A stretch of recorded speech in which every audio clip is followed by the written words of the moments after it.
السلام عليكم ورحمة الله. قبل أن أبدأ هذا الفيديو أدعوكم بالاشتراك في قناة براند وتفعيل الجرس ليصلكم كل جديد.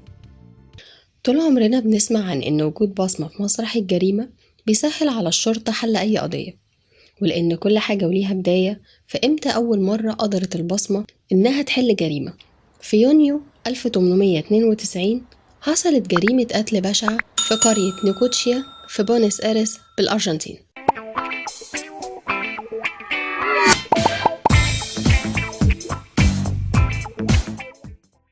لما لقت فرانشيسكا روخاس أطفالها الاتنين مقتولين في بيتها، بلغت الأم الشرطة بالجريمة، وبسبب الجريمة دي حصل تطور مذهل في العلم الجنائي.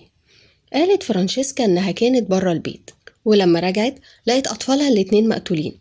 ولما سألتها الشرطة عن مين اللي ممكن توجه له الاتهام، قالت إنها تعرف القاتل وإنها شافته وقت وصولها وهو بيخرج من البيت، واتهمت صديقها بيدرو فلاسكوز.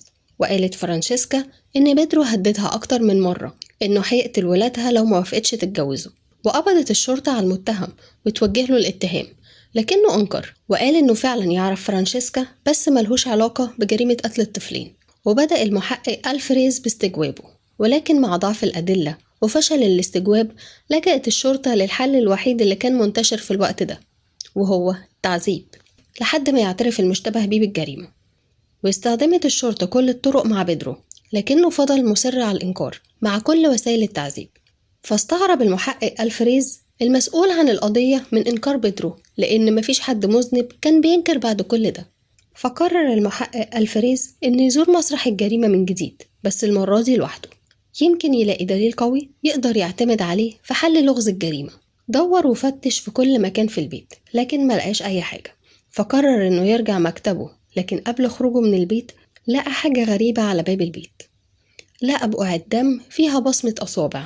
وقف قدامها وفكر، هل الدليل ده ممكن يفيده في حاجة؟ وهل يقدر من خلالها يثبت إن بيدرو هو فعلا القاتل ولا يكون في قاتل تاني؟ وبدأ بسؤال فرانشيسكا، انت لمستي أي جثة من الجثتين أو بقعة دم في البيت؟ وجاوبت بالنفي.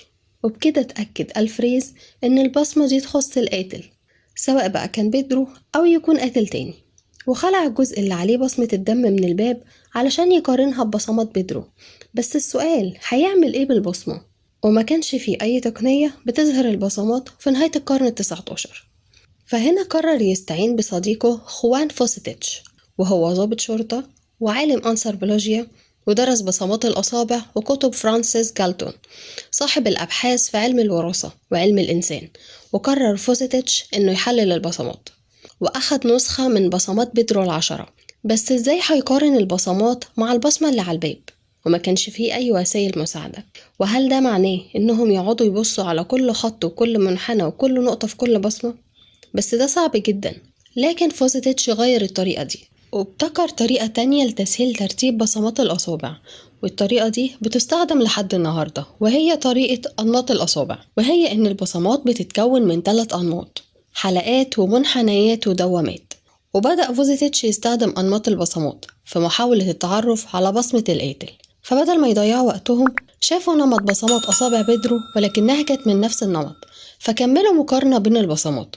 وبعد المقارنة بين البصمات توصل المحقق مع العالم إن بيدرو بريء. وطلبت الشرطة الأم فرانشيسكا وفتحوا معاها التحقيق لمرة تانية، وبإعادة استجوابها أصرت على أقوالها وبرضه اتهمت بيدرو. والمرة دي أخد ألفريز بصماتها عشان يقارن بينها وبين البصمة اللي كانت على الباب. وهنا كانت المفاجأة، إنها كانت متطابقة تماما. والصدمة هي إن فرانشيسكا هي اللي قتلت أطفالها الاتنين. طيب إيه اللي خلاها تنفذ جريمة بشعة زي دي؟ وليه اتهمت بيدرو بالجريمة؟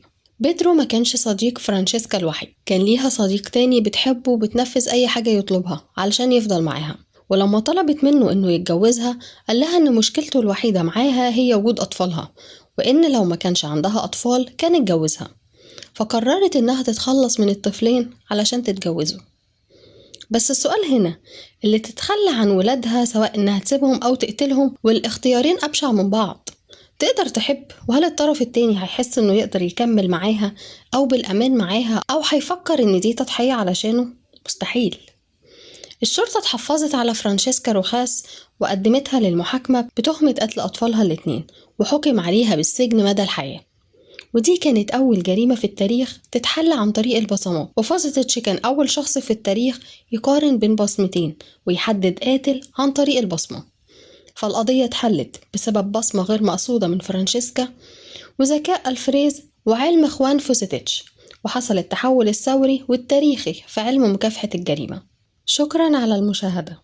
دعمكم بالاشتراك في القناة والإعجاب بالفيديوهات مهم جدا لنا لنستطيع الاستمرار في تقديم المزيد.